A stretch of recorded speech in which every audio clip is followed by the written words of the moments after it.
નમસ્કાર, spark today ન્યૂઝમાં આપનું સ્વાગત છે। દર્શક મિત્રો, લોકસભાની ચૂંટણીની જાહેરાત થઈ ચૂકી છે। તેવામાં વડોદરાની વાત કરવામાં આવે તો વડોદરા લોકસભામાં પહેલા સંયોજક તરીકે ભરત શાહની નિમણૂક કરવામાં આવી હતી, પરંતુ તેઓને આ કહેવાય છે કે આ જે કામગીરી તેમને સોંપવામાં હતી તેઓએ અનિચ્છા દર્શાવી અને તેમના સ્થાને નવા કહેવાય છે કે આ સંયોજક તરીકે ભૂપેન્દ્ર લાખાવાલાની વરણી કરવામાં આવી છે। તેઓ પૂર્વ મંત્રી પણ રહી ચૂક્યા છે રાજ્ય સરકારમાં અને પૂર્વ પ્રમુખ પણ રહી ચૂક્યા છે। તેમની સાથે જ વાત કરીશું। લાખાવાલાજી, શું કહેશો? પ્રદેશ તરફથી તમને આ નવી જવાબદારી સોંપવામાં આવી, શું કહેશો? વડોદરા શહેરમાં લોકસભાની સીટ પર સંયોજક તરીકેની જવાબદારી સોંપવામાં આવી છે। આમ તો વર્ષોથી પાર્ટીના કાર્યકર્તા તરીકે કામ કર્યું છે। પાર્ટીની સ્થાપના થઈ ત્યારથી અમારા જેવા અનેક કાર્યકર્તાઓ કામ કરી રહ્યા છે। જ્યારે પાર્ટીની કોર્પોરેશનમાં 4 સીટ હતી કે લોકસભામાં 2 સીટ હતી ત્યારે પણ અમે કામ કર્યું છે। એટલે પાર્ટી માટે નેચરલી છે કે જે કંઈ જવાબદારી સોંપે એ સોંપવાની અમારી તૈયારી રહી છે। આજે પાર્ટીએ વાત કરી કે ભાઈ તમને સંયોજક તરીકે જવાબદારી સોંપવામાં આવે છે, તો સહર્ષ મેં કીધું કે હું કામગીરી કરીશ। એટલે જ્યારે પાર્ટીના સારા દિવસો નહોતા ત્યારે બી કામગીરી કરી છે।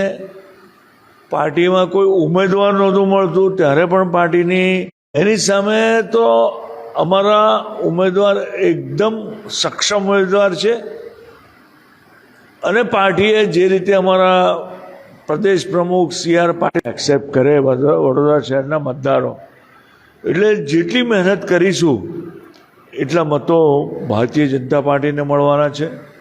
અને અમારા ઉમેદવાર ડૉક્ટર હેમાંગ જોશી સારામાં સારી લીડથી આ વખતે ચૂંટાશે એ નિશ્ચિત છે।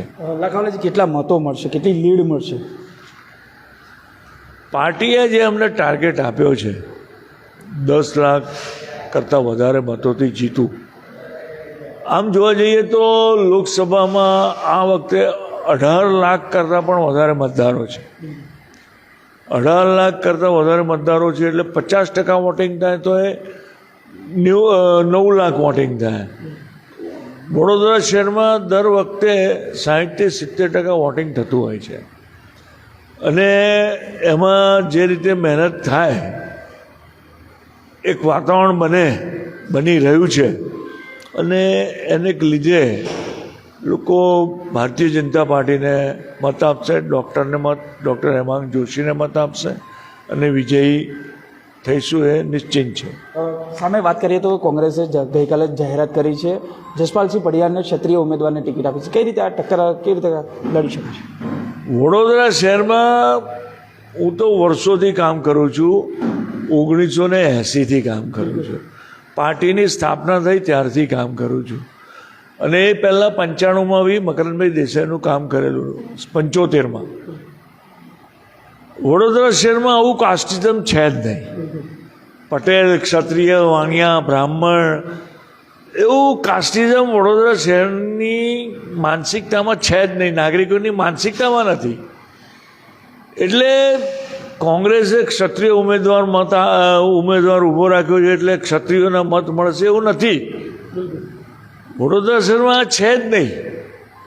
એટલે વડોદરા શહેર તો વર્ષોથી એક સંસ્કારી નગરી છે। વડોદરા શહેરમાં તમે તહેવારો જુઓ તો જે રીતે ઉજવાય છે એ તહેવારોમાં પછી નવરાત્રિ હોય, ગણેશ ચતુર્થી હોય, કોઈ પણ તહેવાર હોય, શિવજી કી સવારી, લાખો લોકો રસ્તા પર આવી જાય છે। તે વખતે આ બ્રાહ્મણોનો તહેવાર છે એવું નથી। શિવજી એટલે શિવજી, આપણા શિવજી, નવરાત્રિ એટલે આપણા માતાજી।